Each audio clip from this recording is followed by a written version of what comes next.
The Executive Director of Renaissance Care and Empowerment Foundation, Ambassador Idris Ozovehe Murena, has given an overview of Recef Nigeria as non-governmental, non-profit making, non-religious and non-partisan organization to ensure society's developmental issues take center stage in its activities.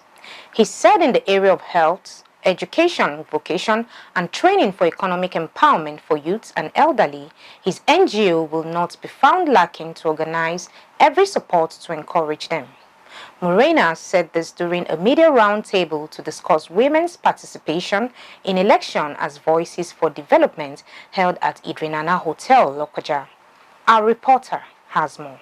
Professionals, young men and women has been challenged to spread the news of encouraging women to participate in the electoral processes, from the registration to collecting their PVC and vying for elective positions.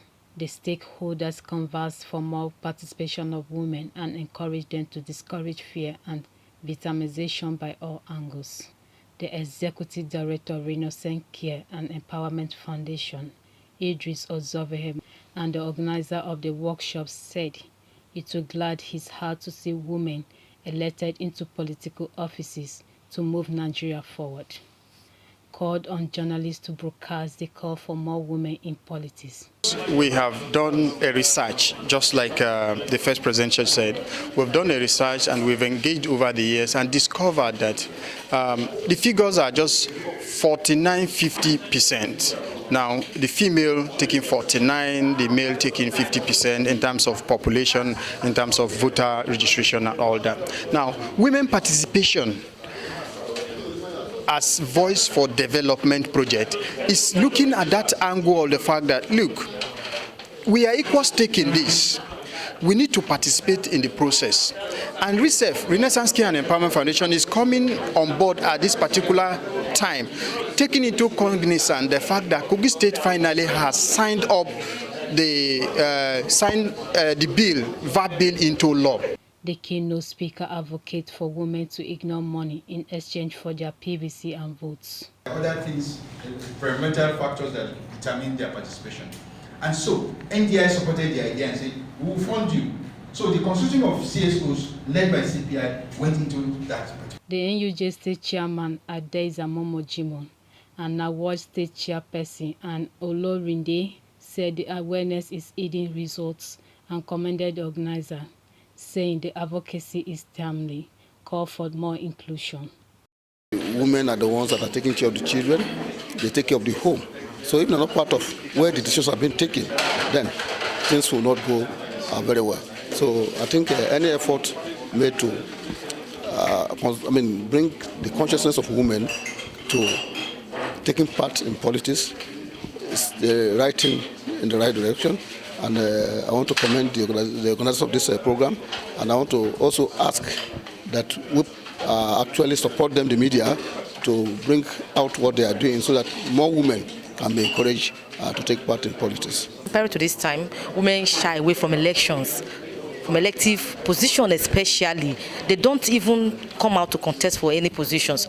But because of this awareness and campaign, in fact, they are now coming out, and those people that are voting are coming out to register to get their PVC because they believe that they can make a change. So this meeting is crucial, and it has come at the very right time.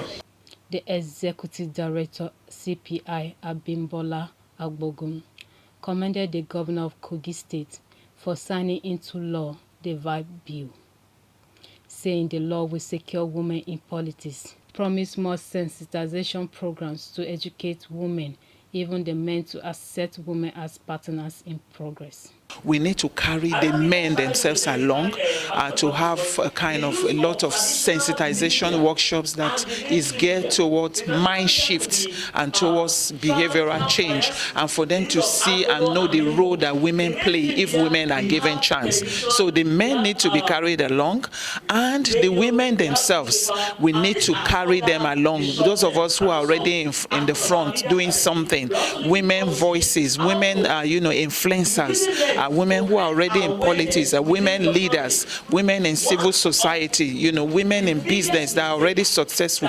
We need to come together and engage and now go back to our various grassroots to be able to bring out our women, talk to them, and sensitize them, educate them, or give them voter importance, very important to take them through voter and civic education so that they will now know that, you know, these are the things they need to do so that they can actually, you know, have presence, you know, and participate. And then so that in the coming election, we can now begin to see changes. At least the statistics that we see today is not encouraging, but I believe when we begin to do that, it will bring about a lot of changes that will help increase the voice of our women towards development. The representatives of the Ministry of Women Affairs, Muturaya, also commended the initiative to go into every nook and cranny to encourage women to be politically involved in strengthening democracy. Preparation for the 2023 general election is on top gear. Women who of 18 years and above are called to exercise their franchise to vote for the credible leaders that will pilot the affairs of the country, states, senatorial districts, and constituencies to build a better society together. Faith Abdulgafar reporting for MLC TV.